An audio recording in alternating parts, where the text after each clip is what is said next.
Today is Thursday, December 15th, 7 p.m. It's snowing out. And it's I cold think outside. we had a wonderful workshop tonight. Feeling good about that. We're all in our places with sunshiny faces. And this is the way we start our pre-holiday meeting.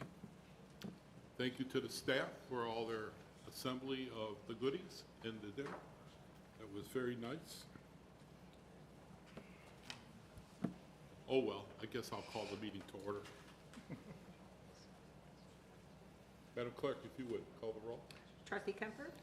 Here. Trustee Biancoli? Here. Trustee Priggy? Here. Trustee Buzzani? Here. Trustee Gutierrez? Here. Trustee Porter? Here. You have a quorum. Thank you. Please join me in the pledge of allegiance.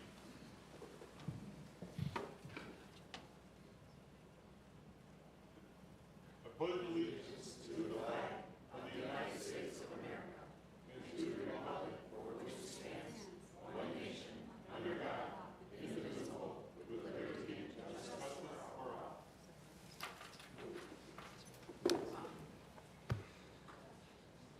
A motion to accept the agenda? So moved. Second? We have a motion and a second. Any changes to the agenda? Hearing none. Madam Clerk, call the roll. Trustee Biancoli? Yes. Trustee Priggy? Yes. Trustee Buzzani? Yes. Trustee Gutierrez? Trustee Porter? Yes. Motion passes. Thank you. Wait, I'm not aware of, You missed one. Wait, one more. Oh, I'm sorry, Trustee Porter? Jump me. Oh, Trustee Kemper? Yes. my twin.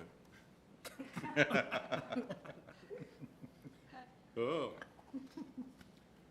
I see no presentations before us this evening. Town hall session, anyone sign in for town hall? No, there was nobody today. Thank you. Village President's report. Let me just say, this holiday season as this year comes to an end, I really appreciate the work of our staff, the fruition. Is there an issue? Oh, okay. A lot of good work was accomplished this year. Police, fire, every department really came out shining, given all the setbacks we seem to be running into.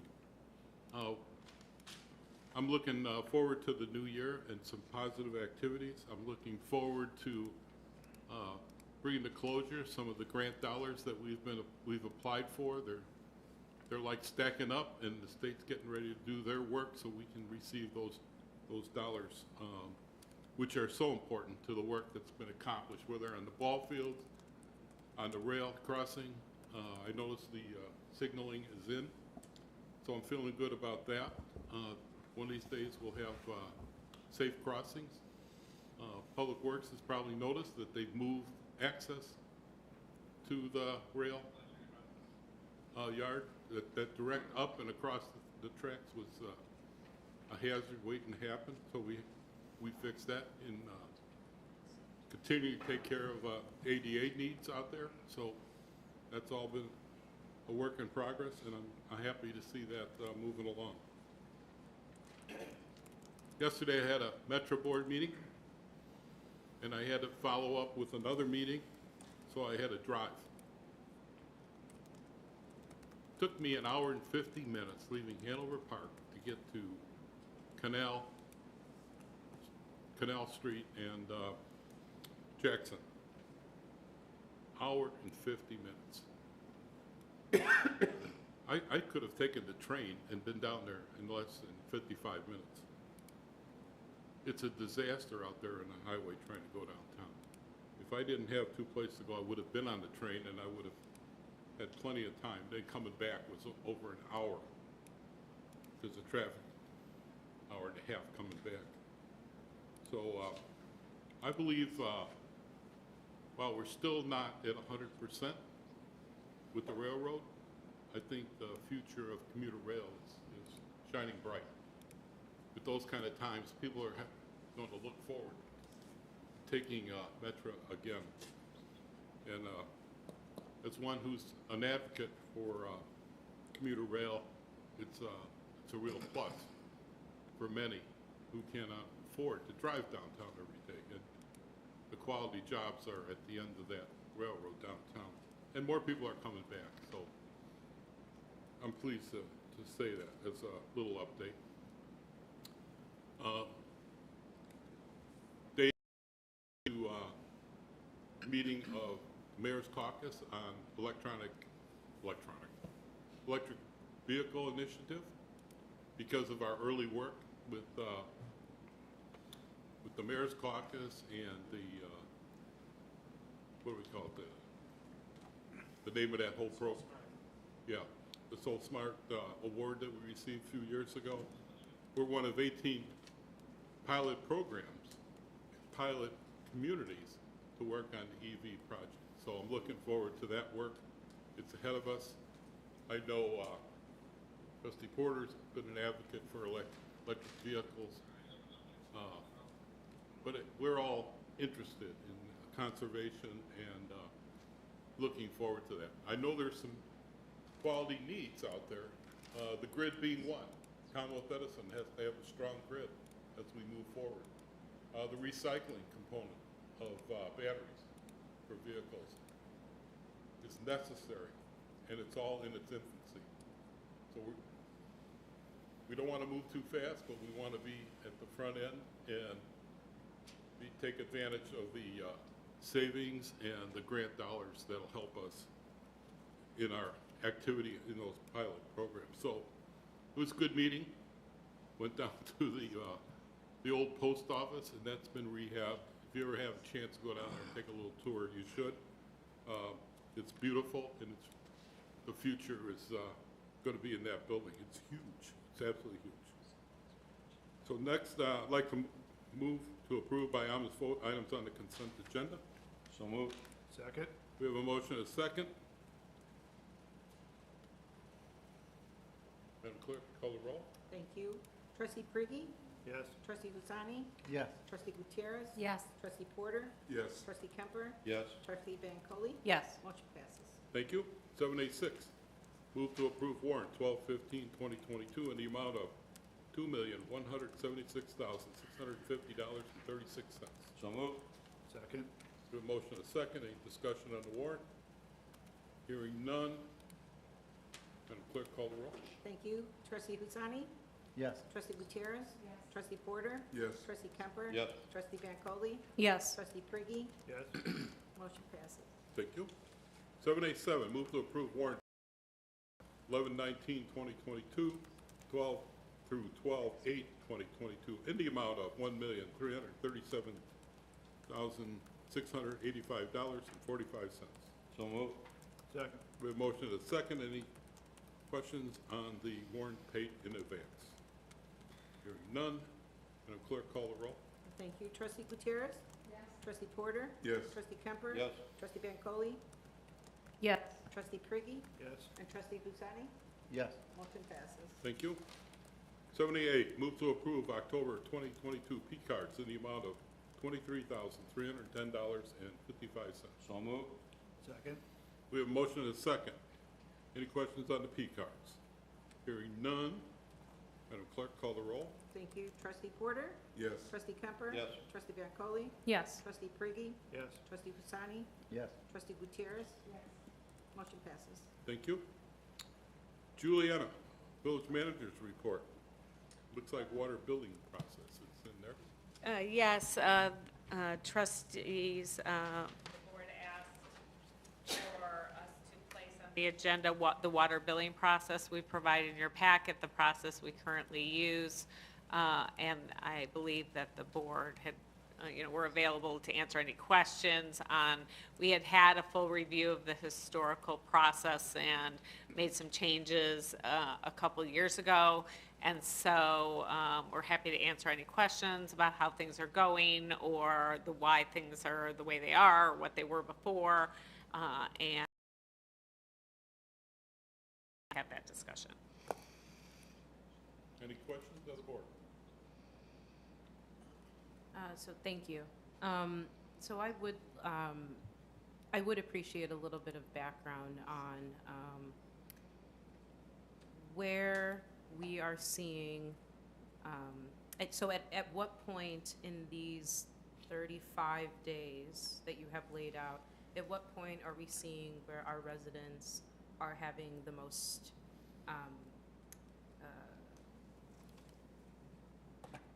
we're seeing so where in this 35 days do we see where residents are essentially getting,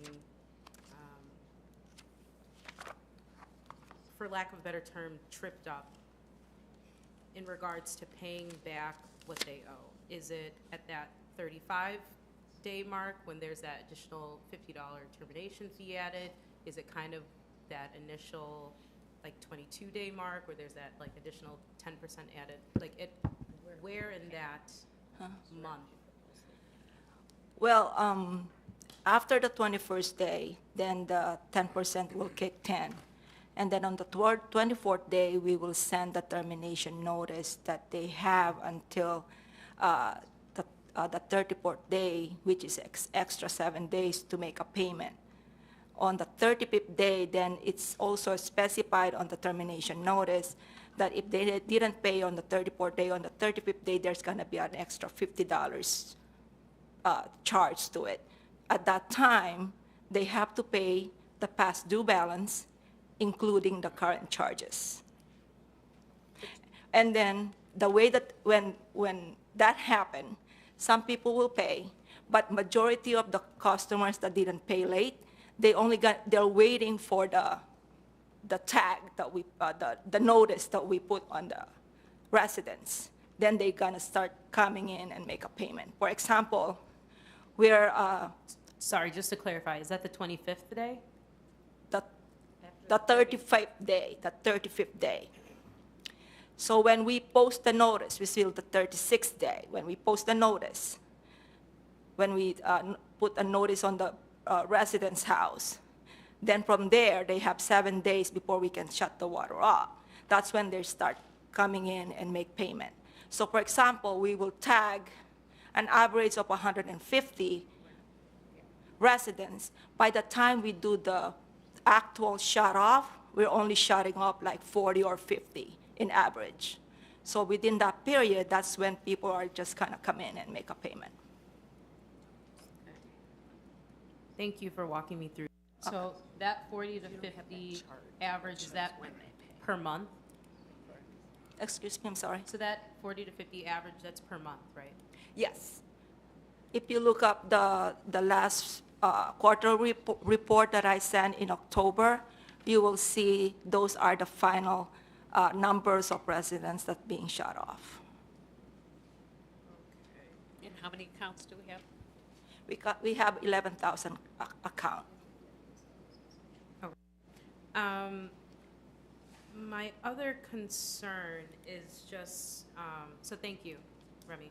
My other concern, I would say, is the amount of fees that we tack on. Because if you total up these fees, it's almost $400 in extra late fees. And so my concern is that some of our residents will literally never be able to dig themselves out of this massive bill because we keep tacking on so many late fees. So So I guess I'm looking for maybe maybe a staff recommendation as to where we can roll back some of these late fees, where you believe it would be best where we can roll back, keeping in mind that the water fund is an enterprise and, you know, the only thing, Remy and I met, the DuPage Mayors and Managers Group just did a full revenue survey, and we reviewed the different communities' responses to the water fees. They're all, based on that survey and where communities are in DuPage County, we're in line with the other communities. I know that doesn't answer your question, and we may be a little higher in some areas but lower in another, or charge it at a different time. but I guess we're in line. So, but that doesn't answer your question about if you want to reduce fees, where you would do that. I will say that the fee is somewhat of a motivation to get individuals to pay their water bill. And I don't know where, I don't know where that, if you reduce it, where that line is. So I understand that, and I do think that I asked and others asked to bring this back because we just restructured how we're going to charge per gallon, or I might be getting the metrics wrong. So that's why I guess I am looking for a little bit more direction as to, so if we're making this big change, right, we're now increasing something that hasn't been increased in 6 years, 7 years. So we're making a big change to that. So keeping in line with affordability or just access to water in general, what can we do if someone does fall behind on their water payments with these increased water fees, that they're not looking at and then, if they fall behind and they do rack up all these fees, that they're not looking at a $500 water bill, right? So that's what I'm trying to get at. And I understand if you don't have the answer now, but I do want us to be cognizant of how the increased water rates, water and sewer rates will play a role in affordability. I'll Yeah, stop there. I don't know if and then just the clarification, these aren't monthly charges, these are only on, some, if somebody is delayed. So Correct. we would hope that there's not somebody who's late every single month, that, they may have a month where for some reason they were late, and so they have that late fee, but that the next time they pay on time. I would hope so as well, Yeah. but I do just want to, I guess, be proactive when we look at this instead of reactive. Right. And sometimes it's just that they forget, because the water bill goes to the bottom of the pile, and they forget about it. Right. And I was very guilty of that for a long time. Am I correct, Remy? I mean, I was late every month until I got on the automatic paying system. So some people need to, some of it's just discipline. And I like discipline in that event. So I was like, all right, let's solve this problem and just go to direct bill, automatic withdrawal for the bill. I have a question. When someone's going through financial hardship, and so here's someone who normally pays their water bill on time, but for whatever reason, loss of job, income, financially they're not well. They weren't able to pay their bill, so now they're late, now they're disconnected. I know oftentimes we give them information on where they can go for financial assistance, right? And so we'll tell them go to the townships, et cetera. That would help. Not always do the townships have the ability to help turn on the water. Is there ever a point where we say we're going to waive the reconnection or the late fee this one time? And I just remember, like when I was in college, I remember once I was late on something and they waived my fee. So is that something that we do? We'll do it one time. If we only waive once a year, so What if they fee do never, you waive? the late fees. What about the reconnection fee? No, the reconnection fees, we don't waive that. And so those fees are based on sending somebody out from, a staff person out to the house to do, I don't know the exact process that you go through, TJ, but. Shut-offs. Yeah, there's a shut-on, a turn-on process that's after hours, that's calling an employee back in on overtime to affect the turn-on.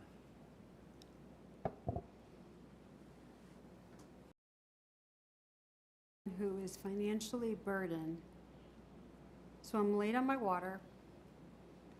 It's a $50 late fee, right? What's a late fee? The late fee is, 50? the late fee is based on what your current charges is. So 10% of your current 10%, charges okay. is the late fees. And then what's the reconnection fee? Once that you reach the 35th days, then it's gonna be an extra $50.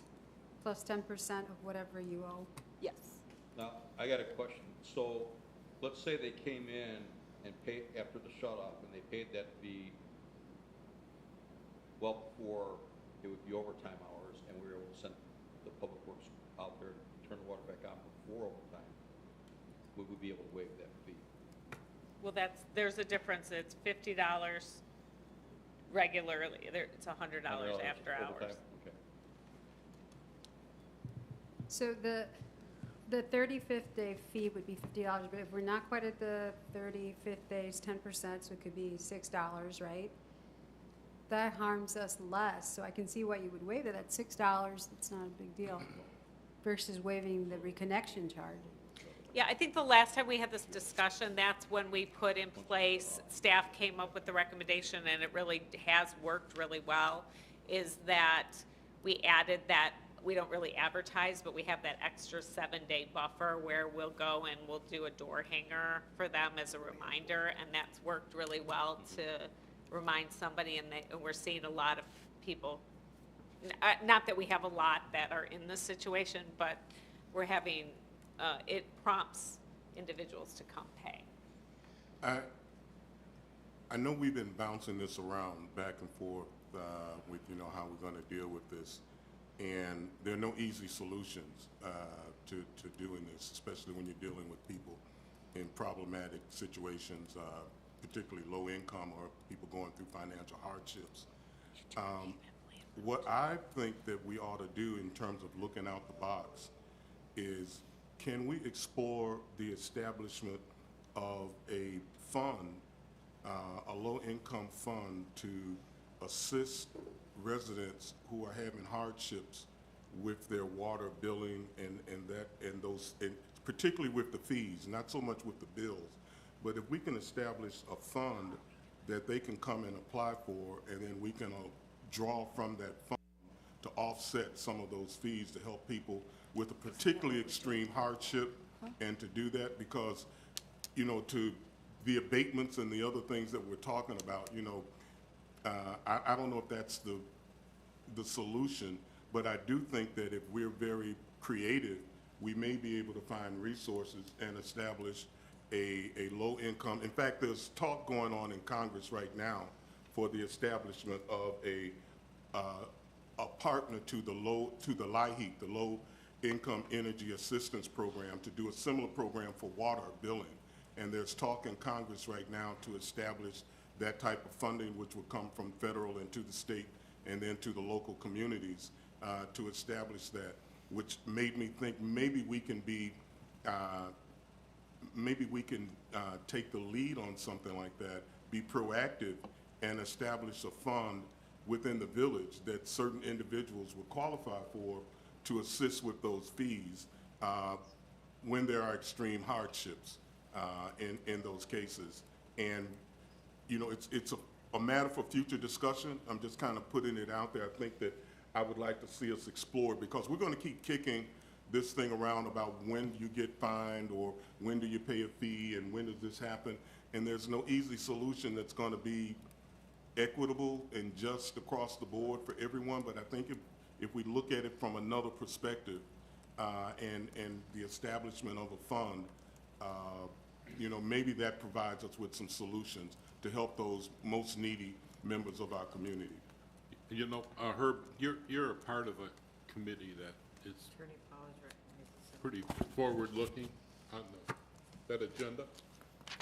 I would be more than willing to raise my hand for us to be part of a pilot program if they, if they're having that discussion. And when you're in that group, what is it? I forget what that appointment that we made for you. The legislative committee? What was that committee? The legislative committee or the housing authority? The housing authority, yeah. So, when we're having that discussion, feel free, without objection of the board, but feel free to offer us up as a pilot, if there's something out there. I don't know how we fund it. We don't have the resources to just throw at something like that.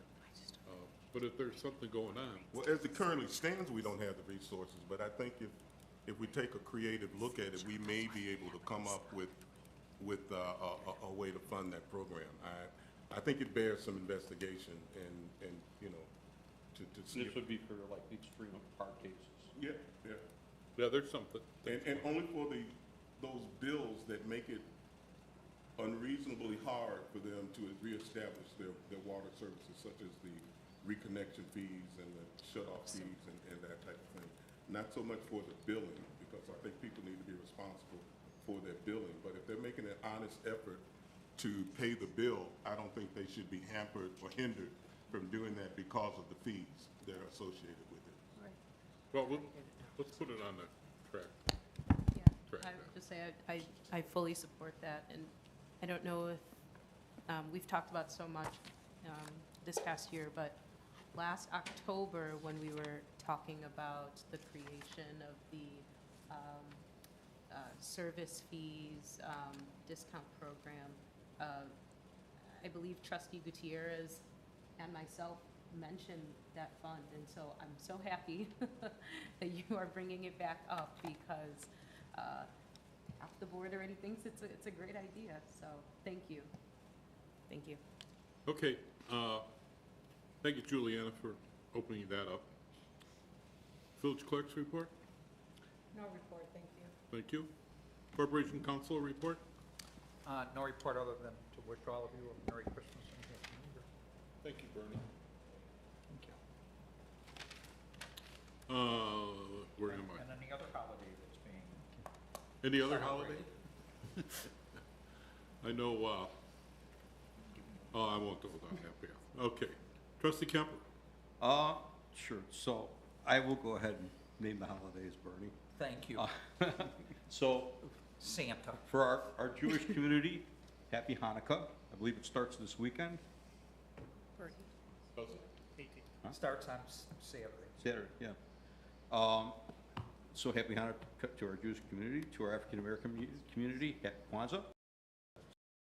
To our Christian and those who celebrate Christmas, Merry Christmas and Happy New Year to everyone. And that's all gonna go, I'm not gonna go anywhere else because it's Christmas season. I was gonna talk about a couple other things, but I was like, no, I'll wait till January. Thank you.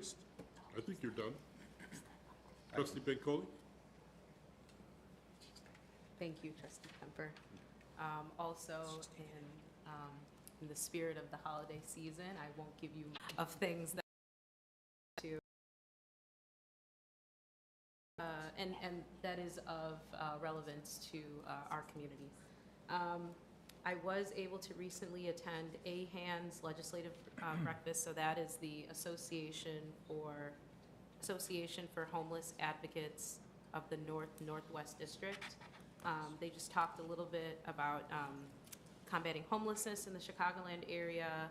They did also have their, the superintendent for North Suburban Cook did actually talk about the migrant children that they are assisting. They said they're assisting a little over 200. And so I did just find that very interesting, quite helpful when just trying to figure out where the areas of need are in suburban Cook. I also was recently able to attend the Illinois Commission on Diversity and Human Relations. They had their MLK Remembrance Dinner, and I did just want to mention this because I was able to, I sat next to a gentleman who was present during Martin Luther King's funeral in 1968, and I was just so moved by what he had to say, but it was also just a reminder that that wasn't that long ago. And so when we talk about our collective history, I'm always just just really taken back by what our society has gone through, but also how we continue to move forward and persevere. And last but not least, I had a quick coffee meeting with a resident where we talked about youth opportunities for her son. We talked about what it's like being a substitute teacher in this day and age, in this, maybe post-COVID era that we're living in, and just general resources that were available to a resident. So I did just want to send out a general reminder that, as your trustee, as your collective board, we're always available to hear your thoughts, concerns, because we value feedback in all its forms. And I will close with that. Thank you. Well, thank you very much. I don't know if you ever met the woman that lives on Astor Avenue in the corner there. She marched with Martin Luther King numerous times. Nice lady. But Trustee Prigge. Yes. Yesterday, I attended the employee thank you banquet, or appreciation banquet. It was a nice event for the employees that work so hard for the community, and I'm glad we were able to do that. On a personal note, my oldest daughter got engaged on Tuesday. Congratulations. And my oldest son called me this afternoon, he's in Arrington, and he's going to run for He's running up for the library board. I was like, what are you guys doing? Yeah, and just wish everybody a happy holidays, and we'll see you next year. Thank you, Bob. And Trustee Kusani? So, thank you, Mayor. I represent two committees, Development Commission and Economic Development, and both have been quite busy. And starting with Development Commission, we had a meeting on Thursday, December 8th. There were two public hearings. One was just to raise the fence, which had no comments and unanimously approved. And also there was a second hearing to raise the ceiling and height for the fire station, new fire station that's going to be built. And that had some debate and some Q&A sessions, and I'm glad the staff was there to answer the questions. Thank you, TJ and Chief and everybody who were present there to answer the questions. But there were some legit concerns that I would ask the board to consider before we move forward. Is what, residents that showed up very knowledgeable and educated about the subject that they were speaking about. And I learned a lot just hearing from them. And one concern was a noise study was not done. And something that we should consider before we move forward. I know, Mayor, you won't be here in the next meeting in January. I believe it's going to come in for variance. I think the residents are going to come to voice their opinion. But before that, I think just to be a responsible village project that moving forward should consider a noise study and take some measures to make sure our residents are safe with any environmental effects, including noise. So that was a legit concern brought up, and I want to make sure that the board hears it. And I'm sure that board will consider doing that going forward. Economic development that was held December 13th, and new businesses opened. 3 new businesses opened in Hanover Park. And every time a business opens Hanover Park, Shubhra and the team creates a packet for small businesses to welcome them and give information about the village, which is a great thing to do and welcome the businesses in Hanover Park. And one thing that was raised in the meeting before was a November 18th meeting. Shubhra was not there, so we were just going with what the committee was recommending, to have businesses a provision somewhere that they could advertise their business, put banners and stuff like that. So we were not knowledgeable of the subject. Shubhra was not around at that meeting.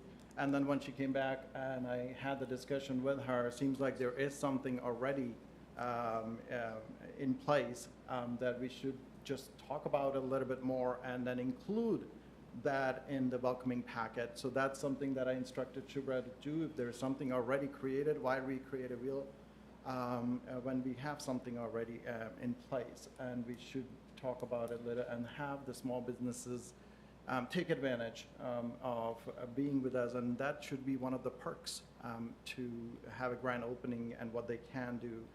So Shubhra is working on that, and we'll talk about it more. But happy holidays to everybody. Thank you so much. That concludes my report. Thank you, Trustee. Trustee Gutierrez? Yes. So I look forward to finding out more about the possibility of a water rate fund of some kind of help for folks that are in dire needs. The Historic Committee is on break for the holidays. I want to thank the village clerk for an awesome tree lighting event. This is looking more and more like a Hallmark movie set every year. It's amazing. It's beautiful. With that in mind, also, Santa is going to be at 1900 Ontarioville on the 21st of December. Don't wait till May. December 21st. So if you haven't talked to Santa yet, he's here today. And then on the 21st, he's going to be over at 1900 Ontarioville. With that, I want to wish everyone a Happy New Year, and for my fellow Latinos and Puerto Ricans, Feliz Dia de los Reyes. Thank you. Very good. Thank you, Trustee Gutierrez. Trustee Porter, last but not least. Thank you. May 21st is my birthday, so thank you for the, I knew that was on your mind. And yeah, so thank you for the early birthday wishes.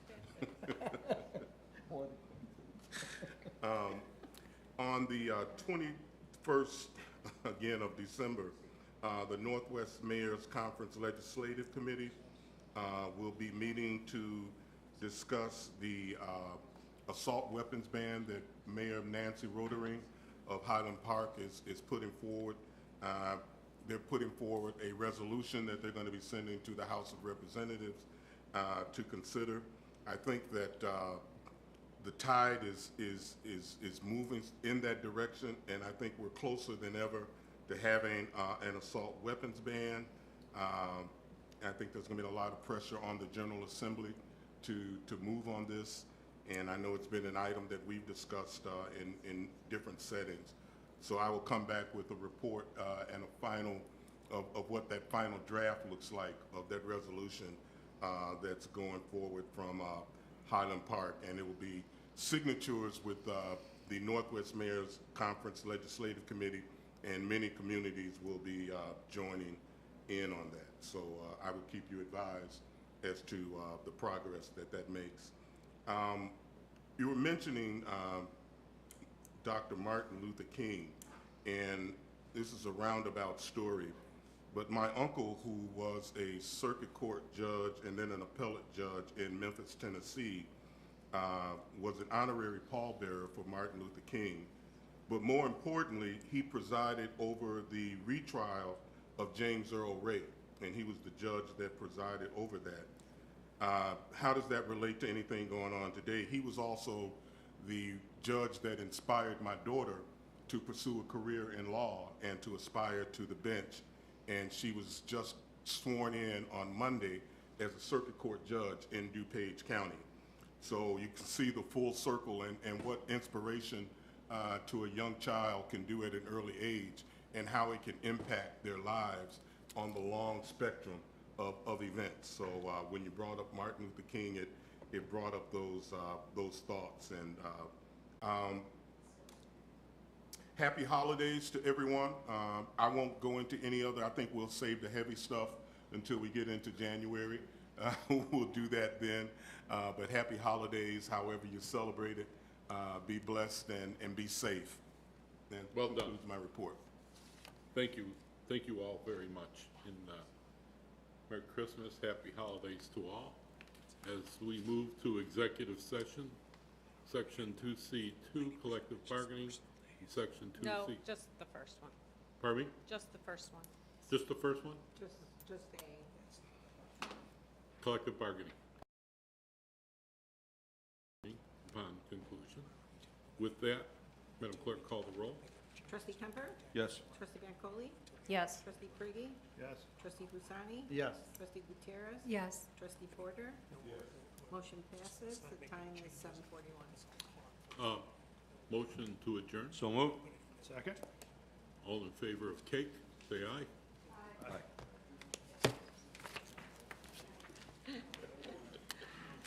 Everyone in favor? We got a lot of cake out there.